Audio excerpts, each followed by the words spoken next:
Welcome to the very first episode of 8th House Portal. I'm Annaline, your host and fellow traveler on this journey. This is a space where transformation and the mysteries of the inner world meet.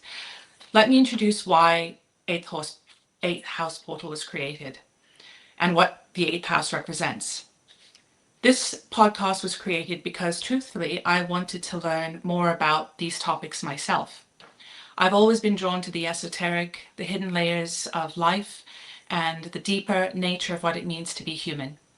This podcast was my way of sharing and exploring those mysteries with others that are also interested or going through similar life experiences. Together, we will uncover ancient wisdom, astrological insights, and real human experiences. My hope is that 8th House Portal becomes a supportive global community for anyone moving through deep personal change, soul growth, spiritual awakening, and simply navigating uncertainty. Let's get into what the 8th house is. And just to mention and make it very clear, I am not an astrologer. I would call myself a student of astrology, but honestly, I've only scratched the surface of learning. And that's mainly due to being pulled in so many different directions and not having enough time to immerse myself. In any case, there are 12 houses in astrology. The first house would be all about self and identity. The second house would be about values and resources. The third house is connected to mind and communication, and so on. I won't go through all of the houses, that can be saved for another episode. But the 8th house is often called the house of transformation. It's the place where there's endings and beginnings. There's death that leads to rebirth, where the soul evolves through emotional and spiritual experiences. It governs everything that can't be seen on the surface.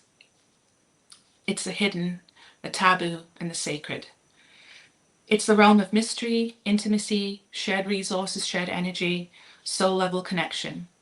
It's also a place of healing, regeneration, and discovering the strength that you can get from surrendering what no longer serves you.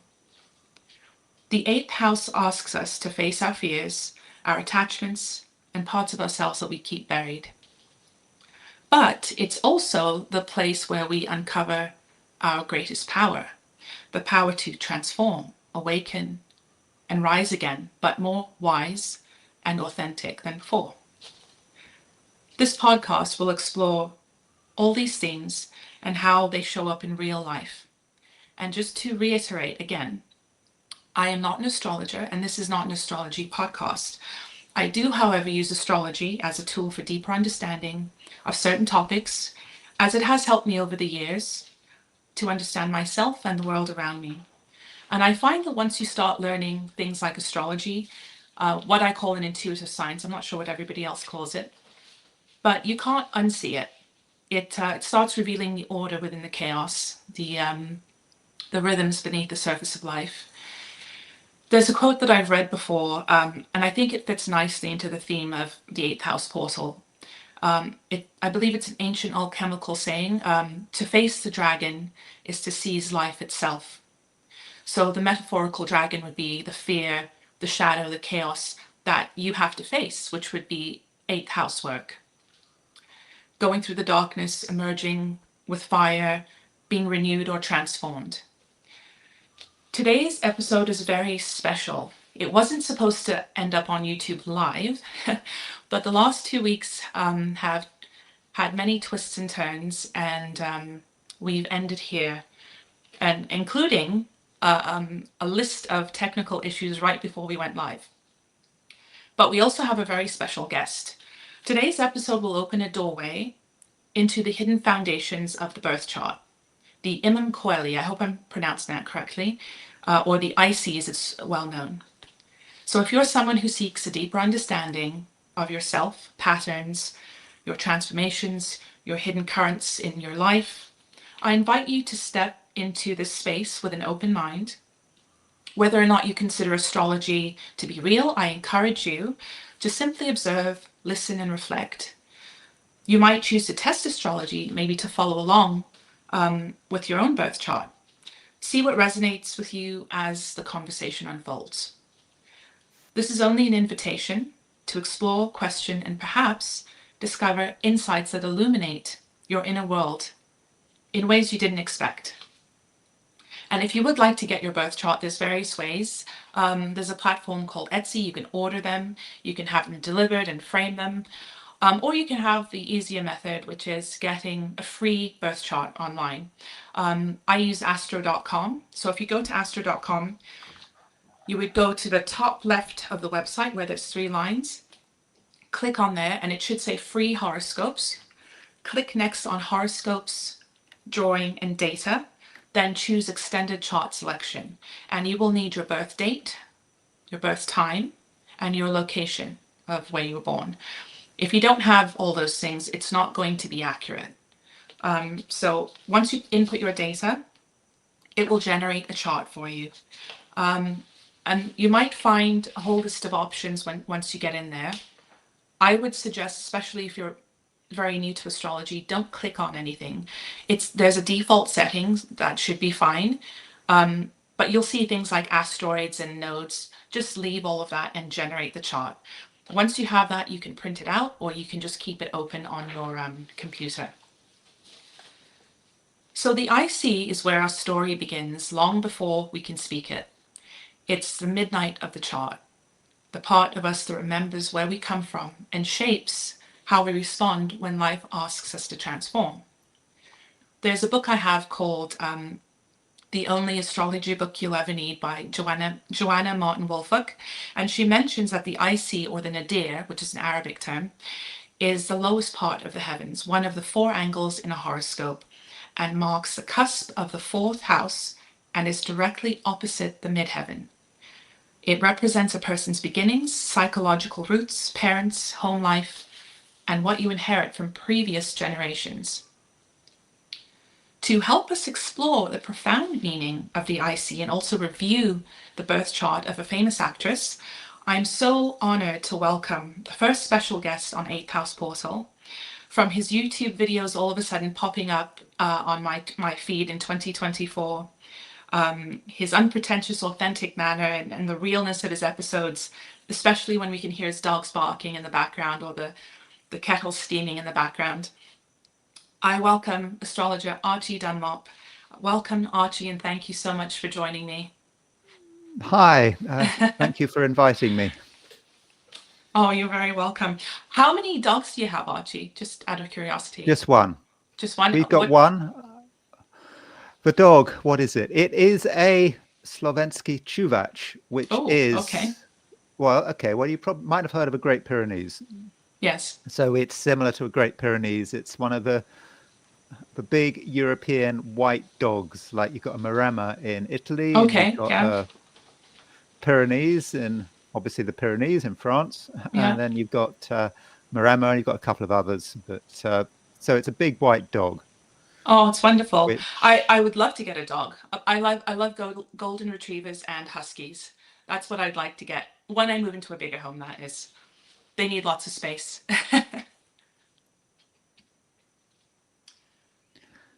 Can you still hear me, Archie? Yeah, and the dog is a Leo with Moon and Scorpio. It's a Leo. Oh, that's so cute. That's why it needs the attention, right? Yeah, it's a Moon and Scorpio is the problem. Oh, that's cute though. I love when we look at the pets astrology. Archie, I'd love to know a bit about how you first became interested in astrology and what's kept you so devoted to it.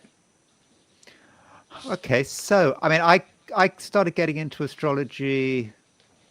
Well, I mean, I think I first bought my first astrology book in my teens, sort of in the late 1970s. I'm showing my age here. I mean, I bought an astrology book, but I didn't understand it. I mean, it's quite. I mean, I bought an astrology book which showed me how to calculate a chart in my teens. Okay. I didn't. My first reading of it, this was before computer programs, and so you had to do it by hand, and I didn't really get it.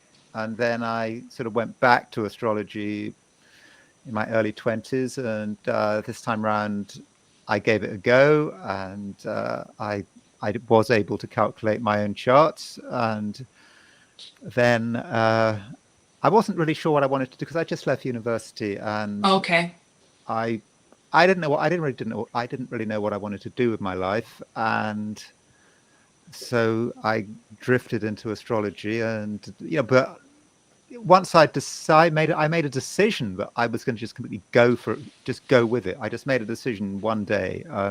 I think I'd got a job rejection letter that day, and I just sat down and I said, okay, let's. I mean, I'm not sure. I probably made a mistake there. I think that being an astrologer is it raises all sorts of issues. It raises economic issues. It's not as easy. It's difficult making a living. It's difficult making a living as an astrologer. Perhaps if I'd had my time again, I wouldn't have made that choice. But maybe some things are out of my hands. And so, I did classes. I mean, I was very specific about it. There was this organization, I think it's still around, the Faculty of Astrological Studies, and they had a certificate class and a diploma class. And then so I went through the certificate and the diploma as fast as I could. And the thing about astrology is it's once you reach a certain level with it, you reach this level where you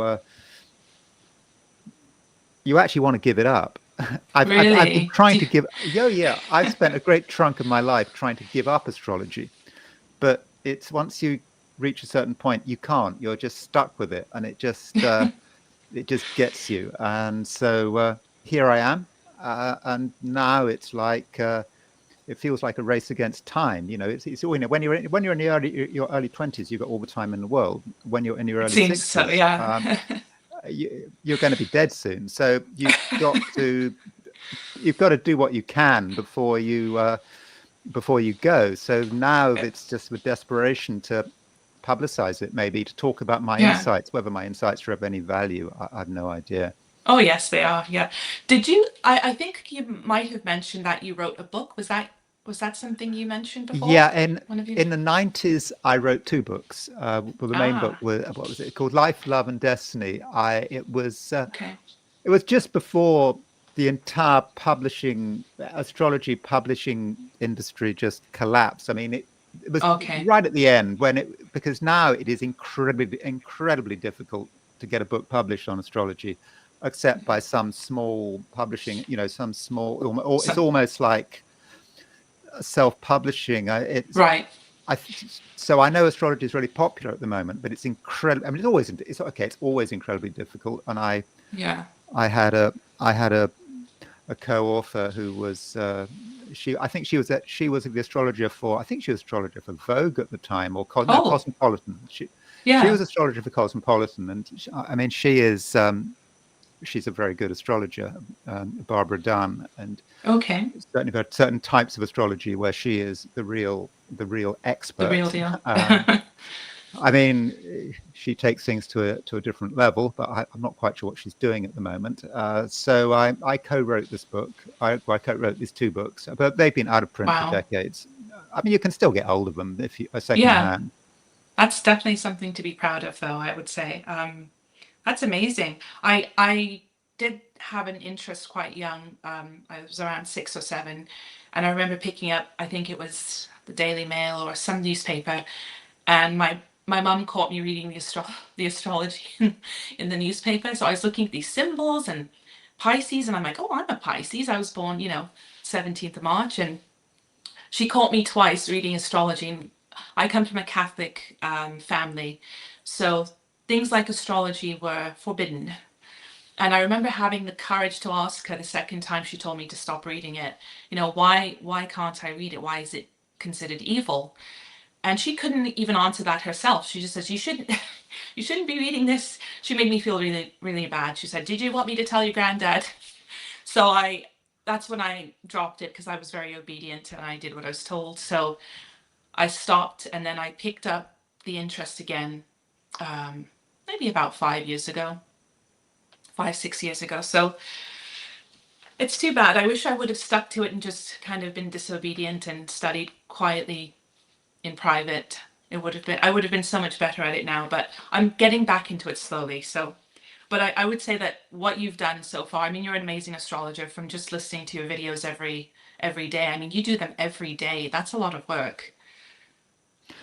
You can't do it in any other way. I mean, the reason I'm able to do it every day is because I did. I mean, I did get a book published, and one of the things about getting a book published is enable me to get my only astrology job. Oh, okay. I had 12 years of doing contract work for a cell phone company Okay. in the UK, and part of that meant doing horoscopes every single day, and I did it Wow. every single day for 12 years. And so Wow. I kind of knew how to get into the habit of doing horoscopes every day. But then I lost the contract. But when I lost the contract, I would quite often have nightmares about Oh, not doing my not doing my daily reading, wow. because I had to do my reading. I had to do my reading Right. every single day. I remember I was in Amsterdam, and I was looking around looking for a phone booth in Amsterdam so I could do my reading for that day. With I You don't were know, really I had astrology. disciplined. It was ingrained in you at that Yeah. point. So I had all these nightmares years after Oh, losing that job about wow. I got to do the reading, and then doing this YouTube channel, the nightmares have gone Oh, because wow. but I got into the habit of doing daily horoscopes and just knowing that Yeah. they've got to be done. But this time around, there's no one to fire me except me myself. That's good, but it must be a calling that you're hearing and you have to do it. I know you're probably getting tired of it, but that's really interesting that you had nightmares like that and they've stopped. I mean, I had one. I mean, I think I only had one nightmare since I've started doing it. I've been doing this YouTube channel for nearly 3 years. But since then, Okay. my nightmares have just gone down. Wow. Now it's yeah. I mean, so maybe I'm doing the right thing. I don't know. No, I think you definitely are. I think you're helping quite a few people. I see the comments sometimes in your on your YouTube video, so it's definitely helping. Um, so for those of us who are new to the concept of the IC, how would you define the IC in astrology, and why is it considered the deepest point in the chart? Well, the first point is, I listened to your introduction to this video, and I listened to what you were saying about the eighth house, and I think there's a case for saying, I hope you don't mind me saying this, but oh, please do, eighth please do. eighth house has perhaps become very popular, and it has a mystique to it. Yes. That perhaps the other houses don't have. It's like now the eighth house is not the same as the sign Scorpio. I mean, they are very different. Right. But people make an association between Scorpio, the eighth house, and Pluto. Yes. They're often seen as kind of the same thing. I don't think they are, though. Okay. But somehow, people, for example, Scorpio rising has a mystique to it that, say, Aries rising doesn't have. Scorpio rising has a special there's something special about Scorpio rising. I haven't got Scorpio rising, by the way. I've got Taurus rising, but there's something about Scorpio rising. And you could say that there's something about the eighth house. But you could also say that maybe the eighth house has taken or even stolen stuff from elsewhere. For example, I think and so listening to your description of the eighth house, a lot of that, or some of that, is actually fourth house stuff. Ooh, so it's all mixed in. Okay, I mix it all in. and of course, we have, when you think about the IC and what it means, I think the first point to make is it's one of the angles. So in the horoscope, everyone knows about the ascendant. They've got Scorpio rising, or then there's a particular degree rising. So I've got 4 degrees or 5 degrees Taurus rising. That is my rising point. And then there's a descendant, which is, so when the sun is on the, so it's good to think about the sun. Right. So when the sun is rising, when the sun is right on the eastern horizon, it's conjunct the ascendant. When it's on the western horizon, it's just before it goes below the earth, it's on the descendant.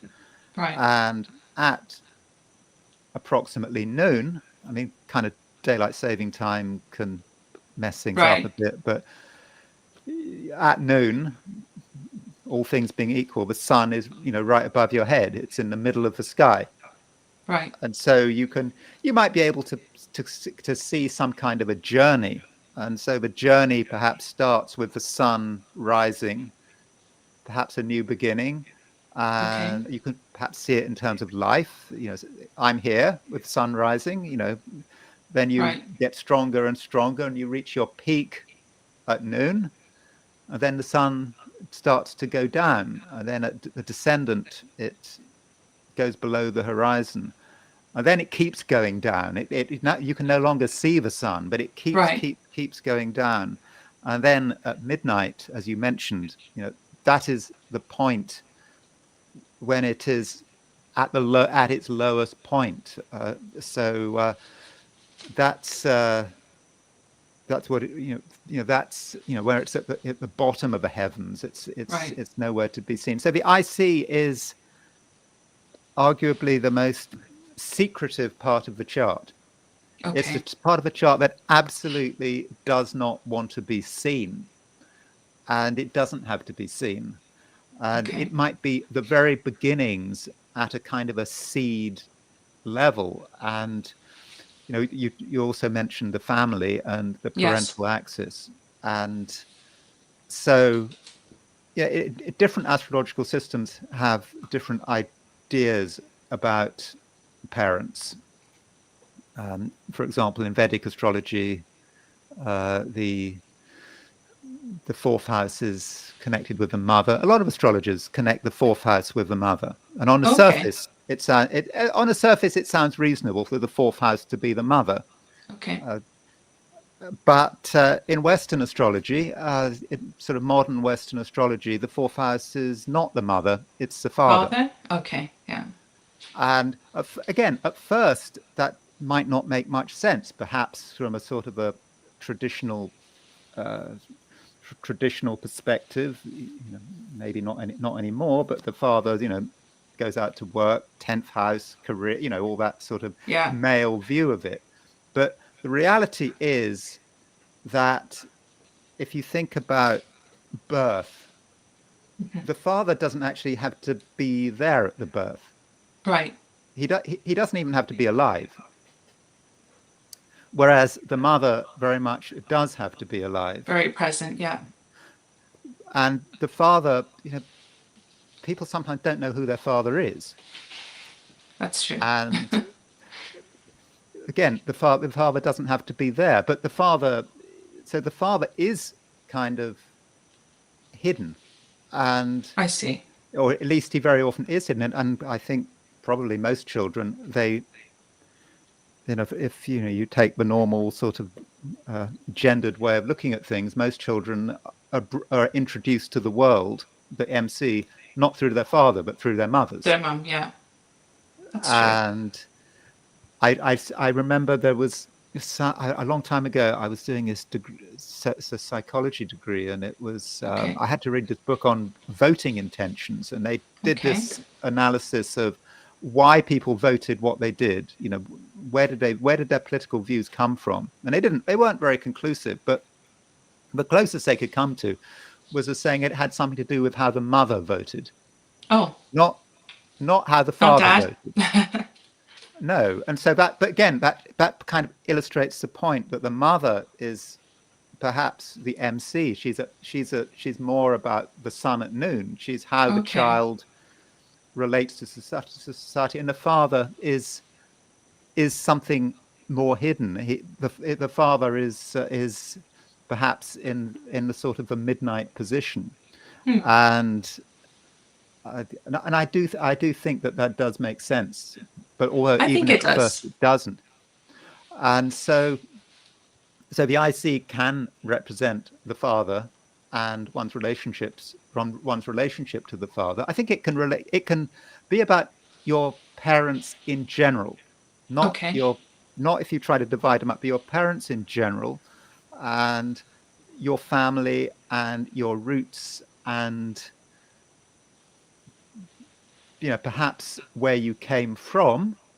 And it can also be what you are keeping hidden, what you are keeping to yourself. All the secrets. And all the secrets. Okay. For certain planets, it may be maybe something you don't necessarily want to bring out into the open. It may be a very important part of you, and it could be something you're ashamed of, or something that but is so private that you just don't want to. You don't really want to think about it, or if you do want to think about it, you want to think about it in quite a sort of a deep way. So like going I've inward. got Venus. Yeah, I mean, I've got Venus on my IC, and okay. Venus on my IC. I find it very difficult to relate to my Venus. I've got Venus in Cancer on my IC. I mean, maybe other people can see my Venus on my IC, but Venus, for example, Venus. If you take Venus in Cancer, Venus in Cancer can be about, say, being over sentimental. Okay. And the concept of over sentimentality completely appalls me. I mean, that would be, not something I want to get involved in. Public displays of emotion make me nervous, but I've still got this Venus on the IC, so it can be something one really tries to hide and keep to oneself. So that can be how the IC works.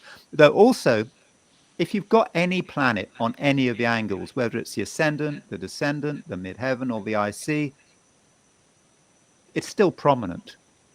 It's still an important part of who you are. And so you could just say it's angular. It's within a few degrees. When I say a few degrees, the closer it is, the more prominent it's going to be. And so those planets will definitely bring out more of the IC issues, you would say? Yeah, but they might just be there. I mean, for example, if you look at the American Vice President, J.D. Vance. Yes. So J.D. Vance has Mars on his IC. Okay. So I don't know how much you follow American politics, but a bit. J.D. Vance. Okay, J.D. Vance is someone who can be quite aggressive. He can be quite attacking. He earlier in the year he went to, I think, sort of the Munich security conference, and he started criticizing these European leaders to their face, and so that's very Mars behavior. I think he's got Mars in Scorpio, so it may not matter whether his Mars is on the IC or the MC or the ascendant or the descendant. Well, I don't know about the descendant. The descendant can be something you project. You project outwards, you project onto other people. But he's just showing his Mars. And it might not matter whether it's rising on the midheaven, on the IC. And, when you're looking at a horoscope, you've got, because looking at a horoscope for the first time, it can be quite daunting. Yes. Here's someone's chart. Where do you start? And one way of starting is to just make a note of all the planets that are, say, within 5 degrees of the ascendant, 5 degrees of the MC, and 5 degrees of the IC, and 5 degrees of the descendant. And those planets may be prominent. And so you say, okay, I don't understand the rest of the chart, but I do know this person has Mars on the IC. Okay, I don't know anything about this chart, but I need to watch out. Well, he's so outspoken, right? And it really comes out for him. Yeah, wow. And it's not hidden at all. No. So sometimes we need to go beyond the specific meaning of an angle and just say, he's got Mars on the IC, and that's the end of the matter. Yeah. Or if you think, for example, of Joe Rogan. I've never watched Joe Rogan, but obviously he's someone who is completely famous for being a podcaster. But he has got Mercury on the IC. Oh. So he's got Mercury exactly on the IC. So it's not like you think of the IC as being something that's very hidden and he keeps everything to himself. But no, he... So that's the opposite. Yeah, because Mercury, it's hit. Okay, it might be.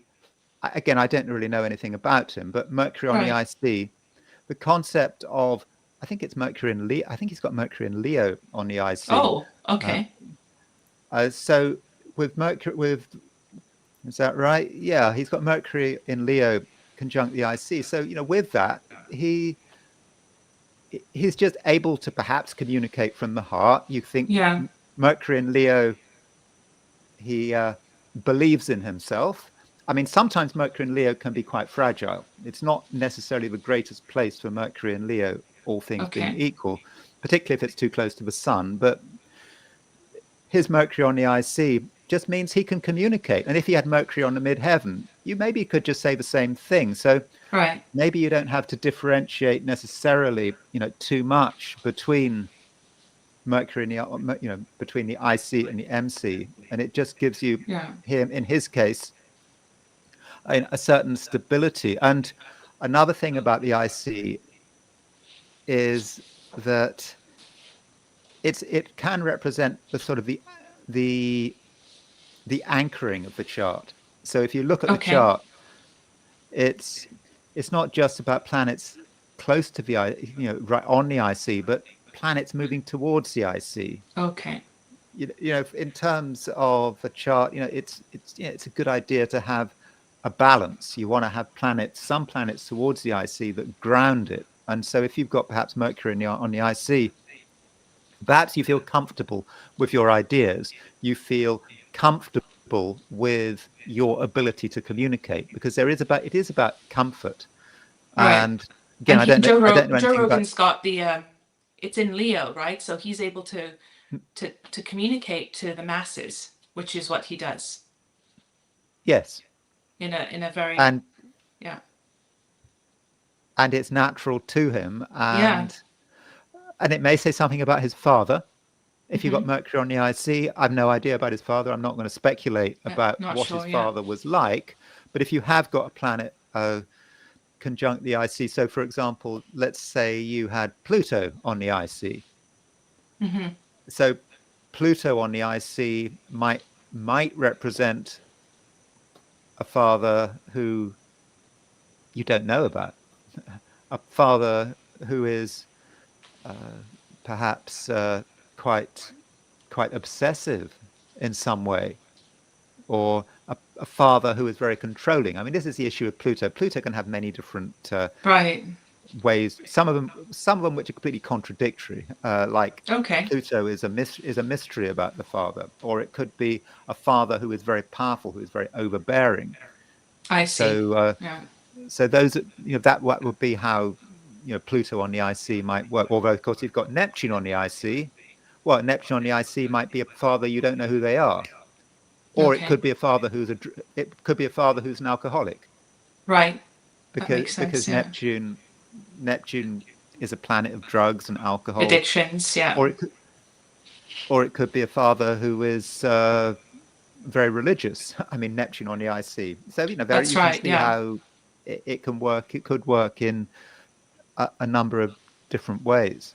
Right, and that's the beauty of it. Like, different astrologers will interpret the chart slightly differently, right?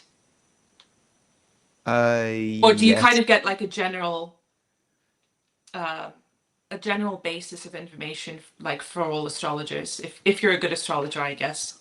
Yeah, I think that there's a huge difference between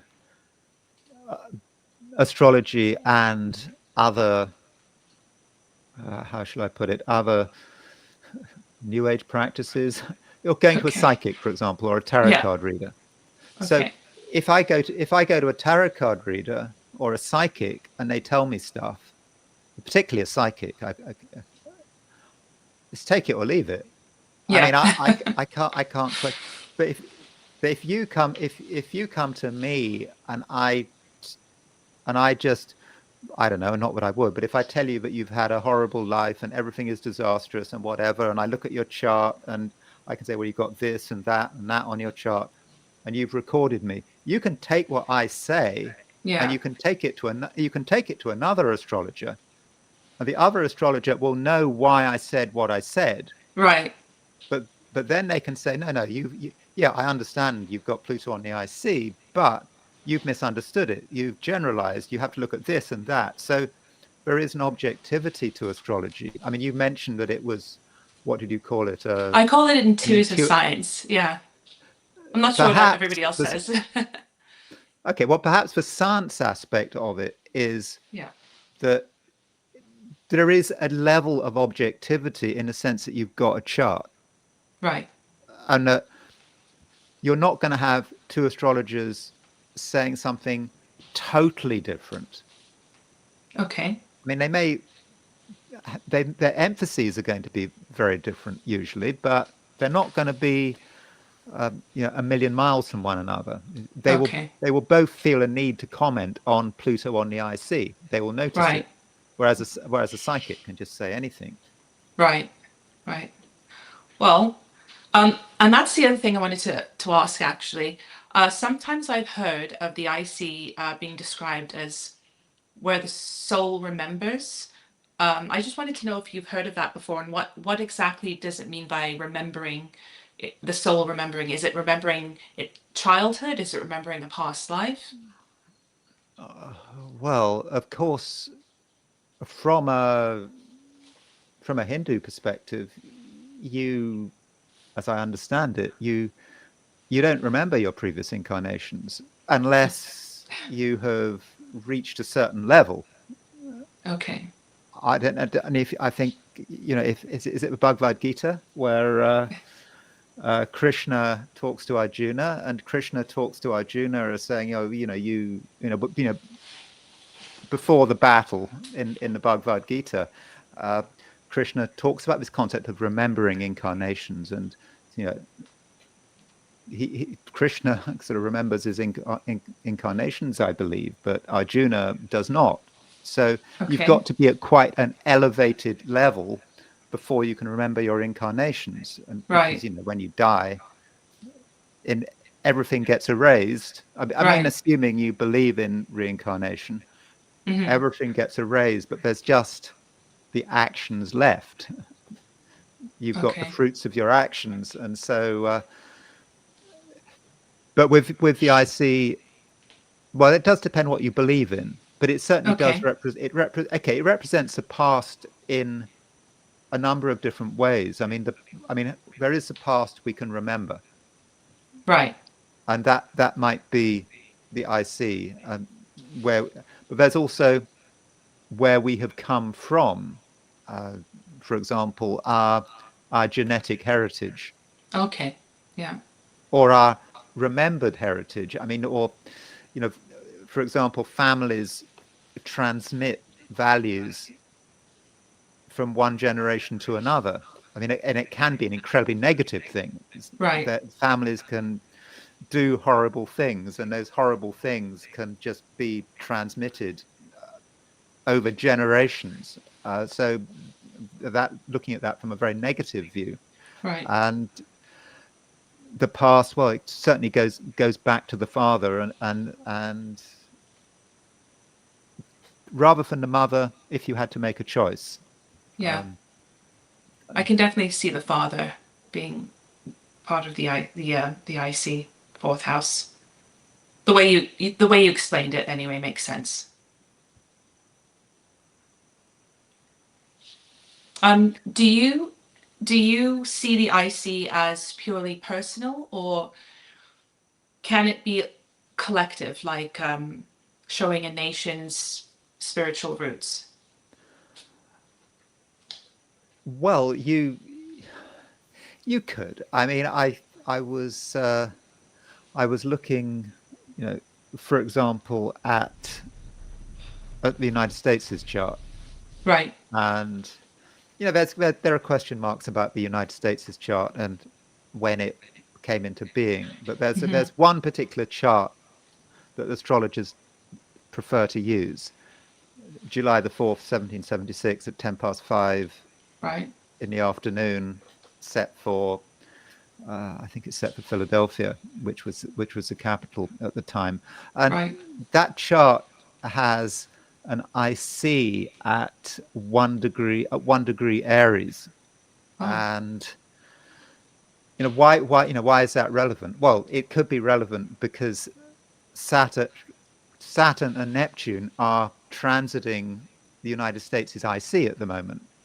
Okay, they've just gone back into Pisces, but earlier They'll in be the going to year they were Aries, on the yeah. ice, but they will go back into Aries, and the IC perhaps represents the foundations of the chart, and I mean, I don't want to sort of get into politics in terms Right. of, well, I mean, I love politics. I can talk about politics for ages, but people have different views. Right. But there is a view, which I'm not necessarily saying I prescribe to, but there is a view that, for example, Donald Trump is, perhaps he is attacking some of the United States' traditions. Of course, those on the right would disagree, would say that the Democrats are the ones attacking the traditions. But, for example, we had at the beginning of this week, Trump knocking down the East Wing of the White House. The White House, I mean, this does happen. The White House does have, occasionally it does have massive things happening to it. So it's not necessarily so important. Big deal. But you could argue with Neptune on the IC, Neptune, because I know Neptune's in Pisces, but at the beginning of the week when he actually started knocking down the East Wing, Neptune was still in Aries.